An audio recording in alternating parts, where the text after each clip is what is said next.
Hello everyone. आज चाहिँ हामी कुन सेक्टरतिर बाई गर्ने, कुन स्टकतिर फोकस गर्ने, हामीले चाहिँ आज त्यो चाहिँ मेनली हेरिरहेछौँ भनेपछि अब चाहिँ नेप्से के कस्तो हुनसक्छ होइन, के कस्तो हुनसक्छ त्यो चाहिँ एनालाइसिस गर्छौँ है।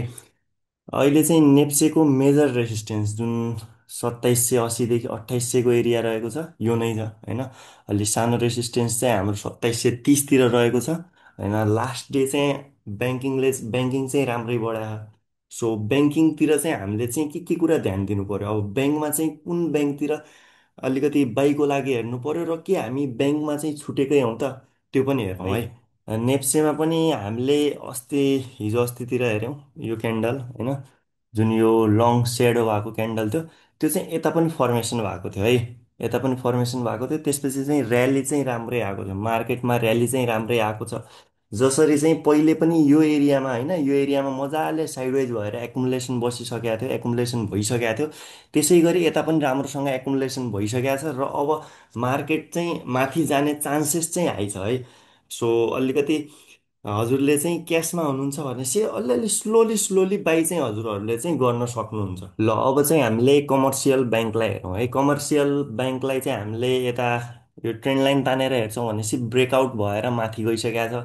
अहिलेको हाम्रो यो रेसिस्टेन्स पनि अलिकति पार गरिसक्यो भनौँ। अहिलेको हाम्रो मेजर रेसिस्टेन्स चाहिँ अलि 1470-80को एरिया छ। सो यतातिरबाट केही सेलिङ आउन सक्छ होइन, सेलिङ नआइकन माथि पनि जान सक्छ। त्यसलाई हामीले चाहिँ मजाले यो टाइममा चाहिँ हामीले ध्यान दिएर हेर्नुपर्ने हुन्छ। यदि बाई छ भनेपछि स्लोली अलिकति त्यहाँ चाहिँ सेल गरेर अलि तल आउँदाखेरि फेरि बाई गर्न सकियो, इन्ट्राडे पनि गर्न सकियो। 1470-80को एरियातिर अग्रेसिभली गइरह, मजाले बाई पनि भइरह भनेपछि मजाले होल्ड गरेर बस्ने।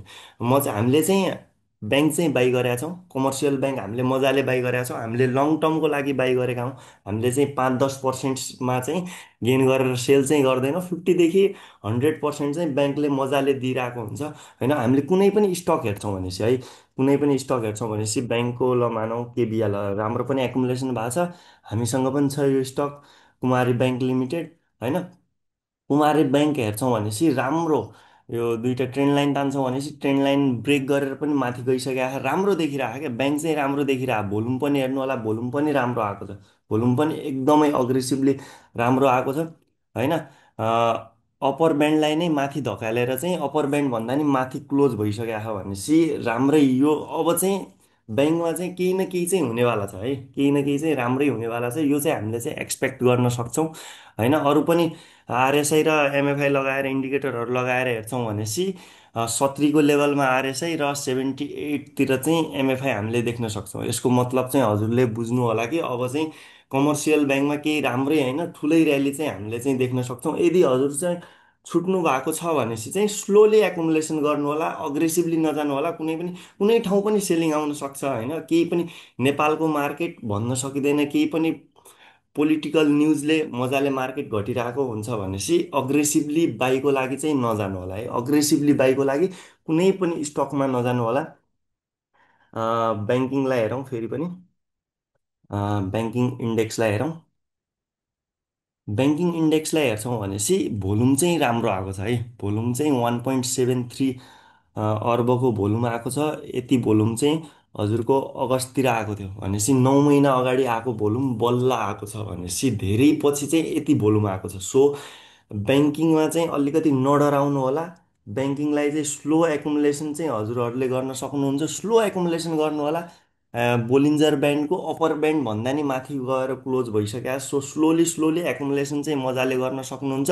इन्डिकेटर पनि हेर्छौँ भनेपछि आरएसआई 68को लेभलमा, एमएफआई चाहिँ हजुरको 70को लेभलमा छ भनेपछि राम्रो छ। इन्डिकेटरहरू पनि पोजिटिभ नै छ। स्लोली होइन, अग्रेसिभली नजानु होला। यदि माथिबाट पनि सेलिङ आउँछ भनेपछि तल हजुरसँग बाई गर्नको लागि पैसा रहोस् के, त्यो हिसाबले जानु होला। हामीले स्टक पनि होइन कुन वाच लिस्टमा राख्न सकिन्छ हामी लास्टमा त्यो भनिहाल्छौँ। अनि एकुमुलेसन डिस्ट्रिब्युसनतर्फ पनि जाउँ है। ब्याङ्किङ कतिको एकुमुलेसन भएको छ होइन, हामीले लास्ट डे हेर्छौँ भनेपछि केबिएल चाहिँ 7,54,000 किता बाई भएको छ। 58 देखि 45देखि ग्लोबल चाहिँ 2 12, त्यसपछि एनआइएमबी 184 58देखि फेरि पर्बु पनि राम्रो एकुमुलेसन भएको छ, हेर्नु होला है, राम्रो एकुमुलेसन भएको छ, राम्रो। फेरि यहाँ पनि रहेछ 1,18,000 किताब 25। केबिएल चाहिँ दामी एकुमुलेसन भएको छ, भोल्युम पनि दामी आएको छ। सो केबिएलतिर चाहिँ अलिक बढी ध्यान दिनु होला। यता पनि रहेछ फेरि 88,000 किता 35देखि राम्रो एकुमुलेसन भएको छ है। केबिएल हामीसँग नि छ, हामीसँग 200मा पनि एकुमुलेसन गऱ्यो हामी। फेरि समथिङ हामीले 215मा पनि बाई गरेका छौँ नि त, त्यसैले तल पनि मजाले एभरेजिङ गर्यो, राम्रो चलिरहेको केबिएल चाहिँ अहिलेसम्म चाहिँ। मैले चाहिँ ब्याङ्कमा चाहिँ बेस्ट देखिरहेको छु। एकुमुलेसन पनि हेर्छौँ भनेपछि केबिएलको होइन, 1 इयरको एकुमुलेसन हेरौँ। इबिएल हेर्छौँ भनेपछि 10,91,000 किता छ, केबिएल चाहिँ 35 लाख किता चाहिँ 58सँग छ। एभरेज प्राइस 213, यानि कि मार्केट प्राइस पनि नजिकै छ। सो त्यस्तो डराउनु पर्ने केही छैन। ब्याङ्किङ चाहिँ हजुरले चाहिँ 10 देखि 20% होइन कि योभन्दा नि बढी सोच्नु होला कि। अलिकति आफूमा चाहिँ अलि धैर्यता चाहिँ हुनुपर्छ होइन, धैर्यता भएपछि कमाउन चाहिँ सकिन्छ। ब्याङ्कले चाहिँ सानो र्याली दिइरह हुँदैन, कहिले पनि राम्रो र्याली आइरह हुन्छ क्या ब्याङ्कमा, अलि ठुलै र्याली आइरह हुन्छ। कुनै पनि हेरौँ ब्याङ्क होइन, अगाडिको बटमदेखि हेर्छौँ भनेपछि यो बटम लगाइसकेको थियो यो एरियातिर, ल यतादेखि नै हेर्छौँ भनेपछि टपसम्म 96%, यानि कि 100%सम्म गेन दिएको छ है। अरू ब्याङ्क पनि हेरौँ, केबिएल मात्र होइन, एचबिएल हेरौँ, हिमालयन ब्याङ्क लिमिटेड होइन। पहिलेको लो हेर्छौँ भनेपछि लोदेखि कति गएको छ हेरौँ है। लोदेखि कति गएको छ भन्दाखेरि 81%, 80 81। सो कुनै पनि हजुरले कुनै पनि हेर्नु होला, एउटा स्विङ आउँदाखेरि कहिले पनि ब्याङ्कमा चाहिँ 50 देखि 100% चाहिँ इजी कमाउन सकिन्छ। हजुरले लोमा समात्न सक्नु पर्यो। मेबी यो लो पनि हुनसक्छ, लो नपनि हुनसक्छ है। जसरी एचबिएललाई नै मानौँ, एचबिएल हजुरले चाहिँ यहाँ होइन अहिले कतिमा चलिरह, 231मा चलिरह, 231मा चलिरह भनेपछि हजुरसँग चाहिँ 100,000 किता किन्ने पैसा छ, हजुरसँग 1000 किता किन्ने पैसा छ भनेपछि यता चाहिँ हजुरले 100 किता किन्नु होला। फेरि तल तल आइरह, जति तल आउँछ एकुमुलेसन गर्दै गर्नु होला। फेरि अग्रेसिभ बाइङ भइरह, माथि गइरह भनेपछि फेरि हामीले माथि नै खाने हो क्या, डराउने होइन, माथि नै खाने हो माथि जाँदाखेरि। तर पुरै पैसा एकै ठाउँमा होइन, एउटै प्राइसमा चाहिँ कहिले पनि बाई नगर्नु होला। यदि हजुरले 231मा बाई गर्नुभयो, हजुरसँग 1000 किता किन्ने मात्र पैसा भनेपछि यहाँदेखि माथि जान्छ भनेपछि त राम्रै हुन्छ। फेरि यहाँदेखि तल आयो, ल केही कारणवश तल आयो, केही सत्ता ढल्ने सम्भावना भयो या ढल्यो, त्यसपछि तल आयो भनेपछि हजुरसँग एभरेजिङ गर्ने पैसा चाहिँ हुँदैन है। पैसा नहुँदाखेरि फेरि चाहिँ अलिकति अप्ठ्यारो चाहिँ हुन्छ, तल आउँदाखेरि एभरेजिङ गर्नु नभएपछि अलिक गाह्रो चाहिँ हुन्छ। सो स्लोली बाई गर्नु होला, स्लोली चाहिँ ब्याङ्किङमा चाहिँ बाई गर्न सकिन्छ होइन।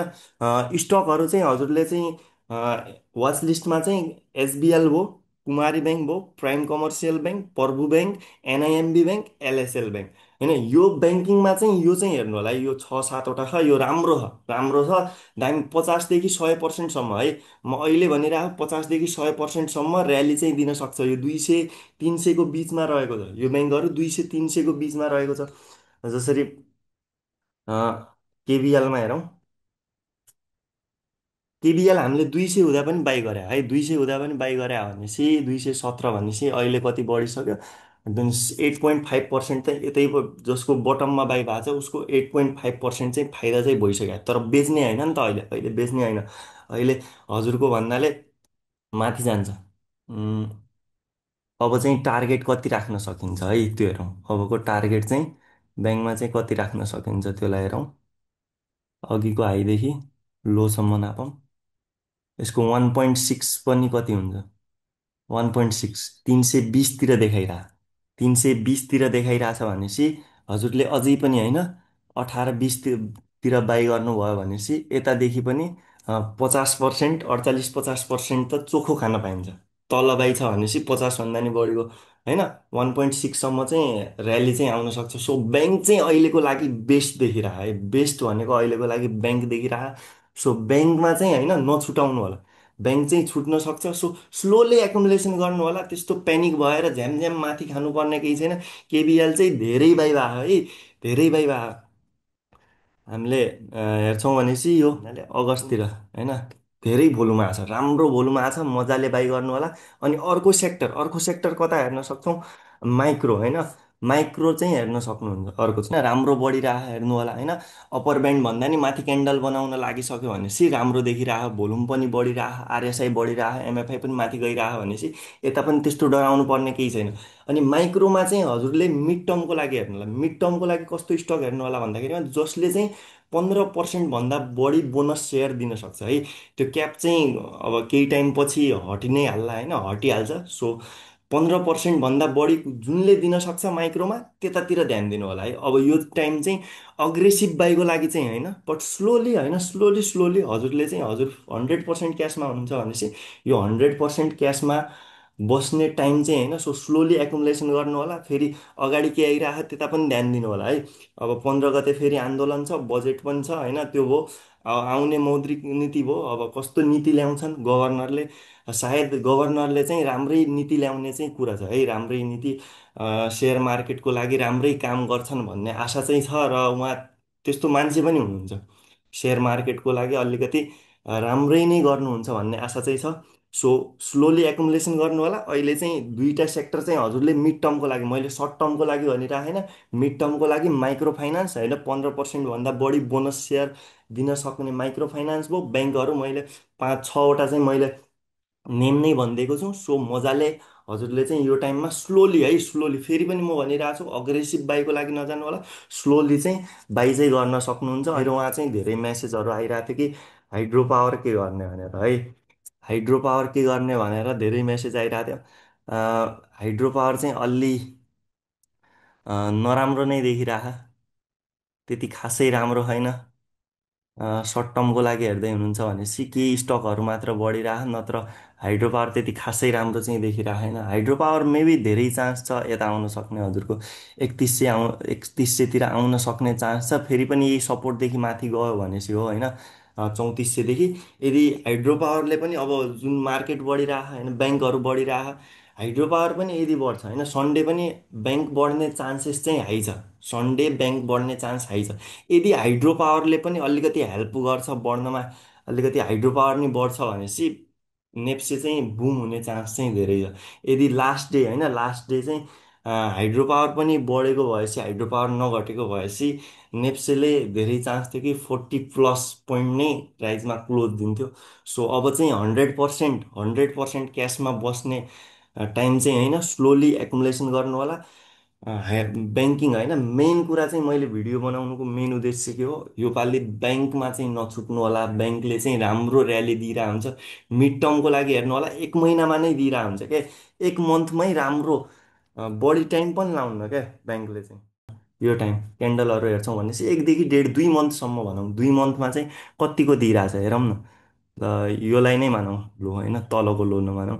यहीँदेखि हेर्छौँ भनेपछि 63% दिइरहेको। सो बुझ्नु होला, मैले नाम पनि भनिसकेँ। त्यो ब्याङ्कहरू चाहिँ वाच लिस्टमा भन्दा नि अलिअलि स्लोली एकुमुलेसनतिर चाहिँ हजुरले चाहिँ जान सक्नुहुन्छ।